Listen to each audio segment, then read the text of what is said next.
आदमी था। उसकी इच्छा थी कि वह दुनिया का सबसे धनवान इंसान बने।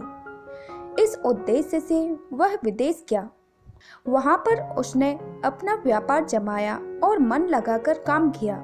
उसकी मेहनत और लगन काम आई और वह बहुत अमीर बन गया।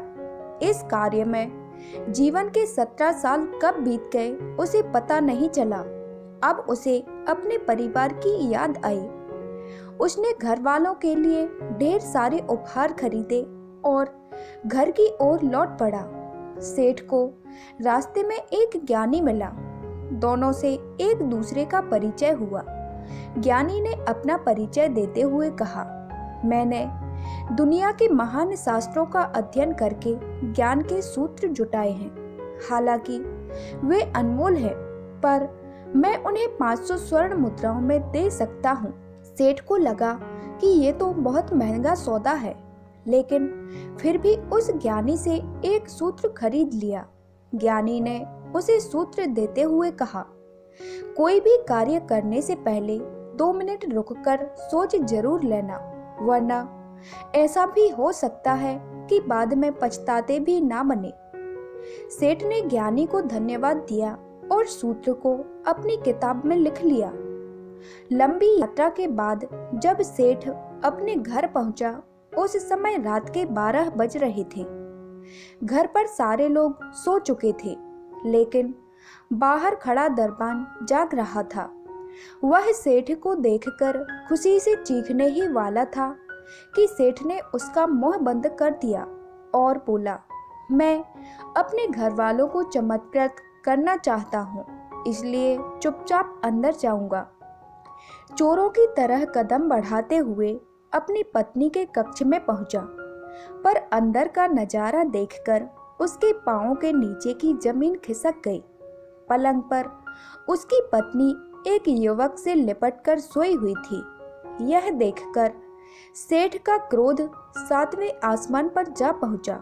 वह सोचने लगा, मेरी पत्नी इतनी बड़ी धोखेबाज निकलेगी, यह मैंने सपने में भी नहीं सोचा था।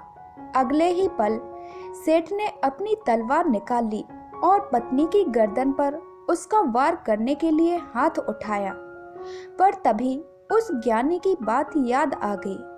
कोई भी कार्य करने से पहले 2 मिनट सोच जरूर लेना। ज्ञानी की बात याद आते ही सेठ के हाथ रुक गए। उसने अपनी तलवार पीछे खींच ली तो उसका हाथ बगल की अलमारी में रखे एक बर्तन से टकरा गया। बर्तन गिरने की आवाज से पत्नी की नींद खुल गई। पहले तो वह अपने पति को सामने पाकर बहुत खुश हुई, लेकिन फिर हाथ में तलवार, चेहरे पर तमतमाता हुआ गुस्सा देखकर वह सारा माजरा समझ गई। उसने अपने पास सोए युवक को जगाया। बेटा उठ, देख तेरे पिताजी आए हैं। माँ की आवाज सुनकर वह युवक चौंककर उठ बैठा और पिता के पैर छूने के लिए झुका। तभी उसके माथे की पगड़ी गिर गई और उसके चेहरे पर लंबे बाल बिखर गए। यह देखकर सेठ एक बार फिर अवाक रह गया। पत्नी ने उसकी हैरानी कम करते हुए कहा, स्वामी, ये आपकी बेटी है। पिता के बिना इसके मान को कोई आंच न आए, इसलिए मैंने बचपन से ही इसे पुत्र की तरह पाला है। यह सुनकर सेठ लज्जित हो उठा। उसने अपनी पत्नी और बेटी को गले से लगा लिया और फूट फूट कर रोने लगा। साथ ही वह सोचता जा रहा था कि अगर आज मैंने उस ज्ञान सूत्र को नहीं अपनाया होता तो मेरे हाथों से कितना बड़ा अनर्थ हो जाता।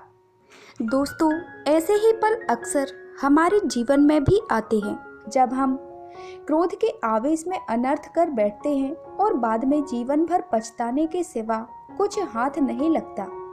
इसलिए जब भी कभी जीवन में किसी बात का अथवा घटना के कारण आपको क्रोध आए, कोई भी कदम उठाने से पहले उन 2 पलों में रुककर सोचिएगा जरूर।